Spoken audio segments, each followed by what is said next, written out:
बंदे का नाम डाइची है। इसके फादर एक एस्ट्रोनॉट है जो कुछ टाइम पहले गुजर चुके हैं और ये बंदा अपने फादर के फ्रेंड के साथ रहता था। इसमें हमें दिखाया जाता है उसके गार्जियंस टीचर के पेरेंट टीचिंग मीटिंग में आए हुए होते हैं और जिससे टीचर कंप्लेंट करते हैं कि तुम्हारा ये बेटा पढ़ाई पे बिल्कुल भी दिलचस्पी नहीं दिखाता है, जिसमें टीचर पूछता भी है तुम्हें आखिरकार फ्यूचर में क्या करना है, लेकिन डेची को तो किसी से भी मतलब नहीं था, तो अपने मनपसंद की चीजें करनी थी। उसका टीचर कहता है क्या तुम्हें अपने फादर की तरह नहीं बनना है डेची? तभी डेची का गार्जियन बोलता है नहीं, डेची का उसके फादर से कोई भी लेना देना बिल्कुल भी नहीं है। इसके सीन शिफ्ट होता है, हमें दिखाया जाता है डेची एक बाइक गेम खेल रहा होता है यहाँ पे कि वो अपने एक क्लासमेट से मिलता है। उसका क्लासमेट बताता है ये पूरा गेमिंग जोन ही मेरा है। उसके बाद डेचा का फ्रेंड उसको अपने घर में इनवाइट करता है जहाँ पे कि डेचा भी जाता है। वहाँ पे देखता है उसके क्लास में के कुछ लड़कियां भी वहीं पे है। उसके बाद डेचा की क्लासमेट उससे पूछती है क्या हम चले घूमने के लिए, जहाँ पे वो डेचा मना कर देता है बिल्कुल। उसके बाद फिर वो न्यूज चलाता है जिसको देख के डेचा एकदम से शॉक हो जाता है क्योंकि न्यूज में बताया जा रहा होता है आसमान में एक रेनबो टाइप का गोला घेरा बन चुका है। ये जैसे ही सुनता है डेचा की मेमोरी रिकॉल हो जाती है बचपन वाली। इसके बाद वो वहाँ से निकल जाता है। अब डेचा अपनी पास्ट मेमोरी के बारे में सोच रहा होता है जहाँ पे वो एक लड़के से मिलता है। जो लड़का होता है वो उसके गले में लगा हुआ लॉकेट के बारे में पूछता है तो वो बताता है ये लॉकेट मेरे पापा ने दिया था। अब सीन शिफ्ट होता है प्रेजेंट में जहाँ पे डेची होता है वो सोच रहा होता है अपने मतलब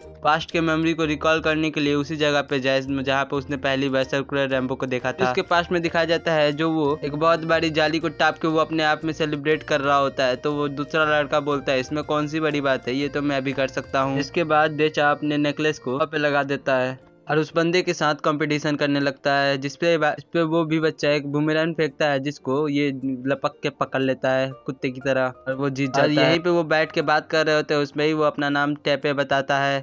उसके बाद वो बच्चा एक और सरप्राइज देता है और अपने हाथों से सर्कुलर लैम्बो को क्रिएट कर देता है। उसका सीन प्रेजेंट में आता है जहाँ पे डेचा अपने फादर के ग्रेव पे जाता है जहाँ पे उसके फ्रेंड के मतलब दोस्त भी आ जाते हैं मतलब क्लास में, और वो आते हुए पूछता है क्या सच में तुम्हारे फादर की डेथ हो चुकी है। और उसके बाद वो सोचने लगता है कि उसके फादर ने कैसे अर्थ को बचाने के लिए अपने आप को ही स्पेस में उसने लॉन्च कर लिया था और ब्लास्ट कर लिया। डेची भी उस जगह पे चला जाता है जहाँ पे वो पहली बार टेपे से मिला था। अब एक और पास्ट का सीन दिखाया जाता है डेची की फादर की डेथ होने के 3 महीने पहले की, जहाँ पे वो दोनों रेस्ट्रिक्ट एरिया में पहुंच गए होते हैं। दोनों अंदर घुस जाते हैं कि सोच के कि कुछ तो मिलेगा। वहाँ पे वो लोग एक लड़की को देखते हैं, वो लड़की जहाँ पे रोक देती है इन दोनों को, लेकिन तभी गलती से डेची टच कर देता है जिसकी वजह से लड़की नोटिस करती है डेची के हाथ में कुछ तो है। उसके बाद वो दोनों मिलकर उस लड़की को भी अपने साथ बाहर लेके आ जाते हैं लेकिन वो पकड़ा जाते हैं पुलिस प्रशासन से। यहीं पे डेचा ने टीपे को आखिरी बार देखा था। उसके बाद डेचा फिर से प्रेजेंट में वो इसी जगह पे रेस्ट्रिक्ट एरिया में आता है और उसके बाद वो भी फिर से अंदर घुस जाता है, लेकिन इस बार वो खो जाता है उसमें।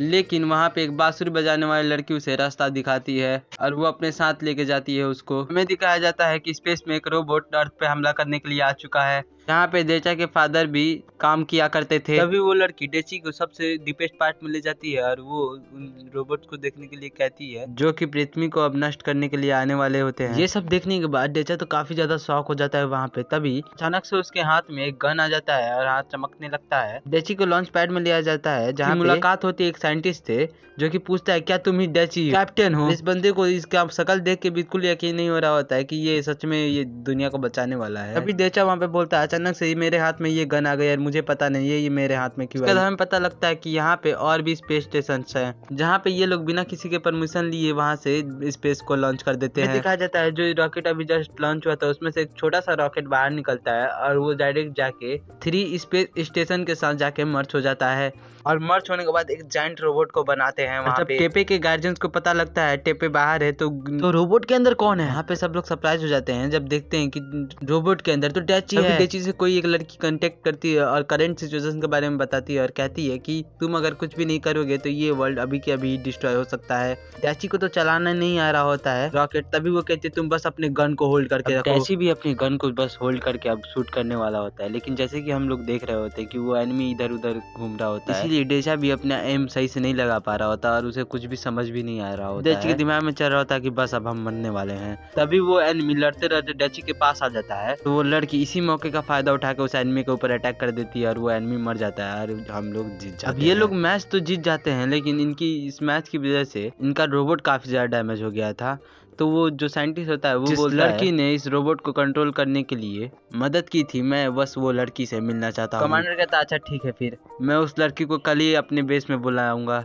तुमसे भेंट करने के लिए। अब हम देखते हैं कि डेची का जो रोबोट होता है वो ज़मीन पे मतलब बहुत तेज़ी से गिर रहा होता है, लेकिन लास्ट मोमेंट पे डेची उसके संभाल के आराम से लैंडिंग कर देता है। उसके बाद डेची का पूरा फुल बॉडी चेकअप होता है कि कहीं उसको चोट तो नहीं लगी है। उसके बाद वो चेक होने के लिए और पता लगता है कि डेची का पूरा फिजिकल हेल्थ काफ़ी ज़्यादा अच्छा है। डेची के पास से उसका गन भी छीन लिया गया था जो फाइट के दौरान उसे मिली हुई थी। उसके बाद कमांडर उसे बताता है कि ये जो इनकी स्पेस टीम है इसे इसीलिए बनाया गया है कि बाहर के एलियन से अपने अर्थ को प्रोटेक्ट किया जा सके। कमांडर डेची को आसपास का टूर दे ही रहा होता है, तभी उसके बीच में एक सिक्योरिटी वहाँ पे आ जाती है और वो उसको एक रूम में लेके जाते हैं जहाँ पे टेपी और वो लड़की जिसको इन्होंने बचपन में बचाया था और टेपी को इन दोनों को मतलब एक डिवाइस पहनने के लिए बोलते हैं। तभी डेचा टेपे को बोलता है कि चलो हम लोग बूमरिंग वाला गेम खेलते हैं। इससे पहले कि वो दोनों कुछ बोल पाते हैं दोनों के ब्रेन में काफी ज्यादा दर्द होने लगता है उस डिवाइस की वजह से। कमांडर उन्हें ये सब करने के लिए मना करता है और डेची को टेपे और उस लड़की को अपने साथ लेके आ जाता है। सिर्फ होता है और साइंटिस्ट डेची की गन को सबको एक्सप्लेन कर रहा होता है। उन लोगों को बताता है कि डेची की जो गन है वो काफी ज्यादा एनर्जी को प्रोड्यूस करती है और उनका मानना है कि ये जो गन है वो लिविंग ऑर्गेनिज्म है जो कि अपनी इच्छा के अनुसार वो अपने मैजिक को कंट्रोल कर सकता है और हर कोई बंदा इस गन को नहीं यूज कर सकता। देन फिर रिवील होता है अर्थ के बंदों को धमकाने वाले वो पायलट जो रोबोट के अंदर बैठे हुए होते हैं वो धरती के किसी बंदे से लिंक होते हैं। इस कॉर्पोरेशन जनों को एक सिस्टम में बैठाया था और वो दोनों और कोई नहीं, यही दो बंदी है। यही लोग अर्थ पे हमला करने के लिए रोबोट बनाते हैं, वो भी है AI के हेल्प से। तभी उनका कुर्सी मैन कहता है हमें अर्थ पे जल्दी से हमला करना पड़ेगा, जिसके बाद हम लोग इस अर्थ में सिर्फ जिंदा रहेंगे और बाकी सबको मार देंगे। अब यहीं से सीन होता है शिफ्ट और हमें दिखाया जाता है डेची को जो एक साइंटिस्ट से बात कर रहा होता है जिसका नाम होता है पीटर। साइंटिस्ट का नाम है ये पीटर और वो डेची की गन के बारे में बताता है कि वो गन वो दिखाई देने वाली दूसरी गन थी जो एक और लड़की लेके आई थी जिसका नाम है हाना और ये अपने आप से यूज नहीं कर सकती, ये भी टीपे के हेल्प से यूज करती है। मतलब हाना को टीपे ही है जो सिखा सकता था। उसके बाद डेचा सिक्योरिटी ऑफिस से पूछता है कि आखिरकार तुम लोग हाना को और टीपे को इतना टॉर्चर क्यों कर रहे हो। वहाँ पे ऑफिसर बताता है इन दोनों को हम अल्ट्रासोनिक वेव से कंट्रोल साथ ही साथ इन दोनों को मॉनिटर भी कर रहे हैं ताकि हम पास के डिवाइस को अफेक्ट कर पाए और उनके बारे में हम लोग जानकारी ले पाए कुछ भी। ऑफिसर डेचा को अपने पास आने के लिए जल्दी बोलता है। उसके बाद अपने गन के बारे में पूछता है तो वो जो ऑफिसर होता है वो कहता है कि वो गन तो अब तुम्हारी नहीं है। इसके थोड़ी ही देर बाद ये बात भी रिवील हो जाती है कि जो रोबोट बनाया गया था वो उसके फादर के द्वारा बनाया गया था, डेची के फादर के द्वारा, ताकि डेची जब बड़ा हो तो उसे कंट्रोल कर पाए। वहाँ पे जो कुछ लोग बैठे हुए होते हैं वो लोग कहते हैं जिंदगी हो तो ऐसी हो। उसके बाद डेचा वहाँ से भागकर एक बीच में पहुंच जाता है और अपने हाथ को खड़ा करता है और अपने गन से वो जो टावर होता है वो सामने वाले को फोड़ देता है, जिसकी वजह से हाना भी अपने कान में से वो निकाल के वहां से निकल लेती है डिवाइस को। तभी उसे एक ऑफिसर पकड़ लेता है तो वो अपना एक पेट जो होता है उसे उसके ऊपर छोड़ देती है और वहां से भाग के निकल जाती है। टीपे भी वहां पे बच के आ गया होता है। थोड़ी देर बाद हमें तीनों को दिखाया जाता है एक साथ जो बूमरिंग खेल रहे होते हैं। तभी टीपे डेचा से पूछता है आखिरकार तुम यहाँ पे वापस क्यों आए। डेचा बोलता है कि मैं तो यहाँ पे हाना को बूमरैंग सिखाने वाले प्रॉमिस को लेके आया था, सिखाने के लिए मतलब, और मैं अपनी यादों को भी ताजा करने के लिए यहाँ पे आया था। उसके बाद हमें नेक्स्ट दिन का सीन दिखाया जाता है जहाँ पे हमें दिखाया जाता है जहाँ पे कि ये तीनों के तीनों वापस अरेस्ट हो गए थे। अब इसके बाद ये तीनों कमांड रूम में वापस आ जाते हैं और कमांड रूम में जाने के बाद उनको एक डिवाइस दिखाया जाता है जिस डिवाइस के द्वारा ये लोग कंट्रोल हुआ करते थे। अभी कमांडर कहता है अब इस डिवाइस को हटा दिया जाएगा क्योंकि ये डिवाइस खराब है।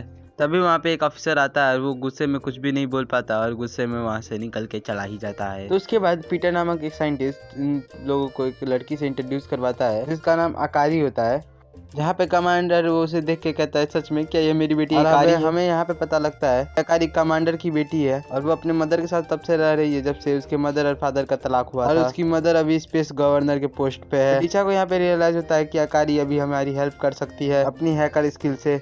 अब यहाँ पे हमें पता चलता है मतलब आकारी एक बहुत बड़ी स्किल्ड हैकर है और आकारी बताती है मेरे मदर और फादर अपने काम को लेकर काफी ज्यादा सीरियस रहते हैं और 3 साल पहले मेरे फादर ने मुझसे एक वादा किया था कि वो मेरे बर्थडे पार्टी पे तो आएंगे ही, लेकिन अपने काम की वजह से वो मेरे बर्थडे में भी नहीं आए। और उसका सीन हमें कमांडर को दिखाया जाता है ये पेयर हाना को शॉपिंग करवा के आ रहे होते हैं और वो उन दोनों से माफी भी मांगता है कि उसने वादा किया था टाइम पे निकालने के लिए, लेकिन वो टाइम पे उन दोनों को बाहर नहीं घुमा पाया। तभी डेची इन तीनों की जिम्मेदारी ले लेता है। अब से तुम सब मेरे ही घर पे रहोगे, मेरे घर में साफ सफाई करोगे और मेरी हेल्प करोगे। और डेचा ने इन तीनों के डिनर के लिए एक बहुत शानदार डिश बनाई थी। कमांडर वहाँ पे अब बताता है कि हम एक साथ रहते हैं तो हम सबको काम बराबर करना चाहिए। लोगों की इतनी बात हो ही रही होती है तभी वहाँ पे हाना आ जाती है, वो भी बिना कपड़े पहने।